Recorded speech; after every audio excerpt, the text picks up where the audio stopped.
Mayville, Kentucky has woken up to the most extraordinary devastation. The tornado had ripped through in the darkness, and with sunrise the loss was so horribly clear. Homes, businesses, and many lives. There was some warning that the storm was coming, but it wasn't just one, it was a series of tornadoes. A candle factory with 110 people working inside flattened. Nearly 60,000 people are without power in the state, and the number of deaths is rising. This will be, I believe, the deadliest tornado system to ever run through Kentucky.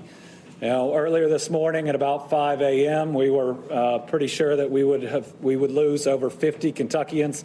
I'm now certain that that number is north of 70. It may, in fact, end up exceeding 100 before the day is done.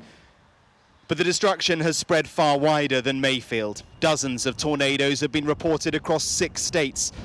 One hit an Amazon warehouse near St. Louis in Illinois. At least 2 people have died in the warehouse and dozens are still missing. It has been an awful wait for families. I talked to him about 8 o'clock tonight, a little before. I texted him and he was returning to the warehouse to drop his van off, and I haven't heard from him since. I just heard through the news, and we live in Edwardsville, we lost power.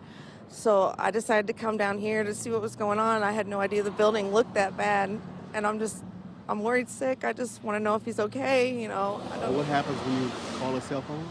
It just goes straight to voicemail. I mean, we can't get a hold of anybody, no managers, nothing. We have no idea what's going on. But amid all this, positive news too. Dozens have made it out safely. The back corner where I usually check in and grab my bag and stuff like that, keys for the van, all that was caved in. It was a bathroom over there. So that bathroom was gone. You just don't even know who was still in there or who had passed. So it's kind of like, it's a lot of disbelief. In Arkansas, a tornado struck a care home, killing 1 person and trapping 20 more as the building collapsed. This afternoon, the president called it an unimaginable tragedy. Officials say the primary tornado in Kentucky was on the ground for more than 200 miles. The National Guard has been deployed and a state of emergency declared. There are so many communities who've been hit by this latest extraordinary weather event. Hundreds and hundreds in several states from north to south, the length of the country. Mark Stone, Sky News.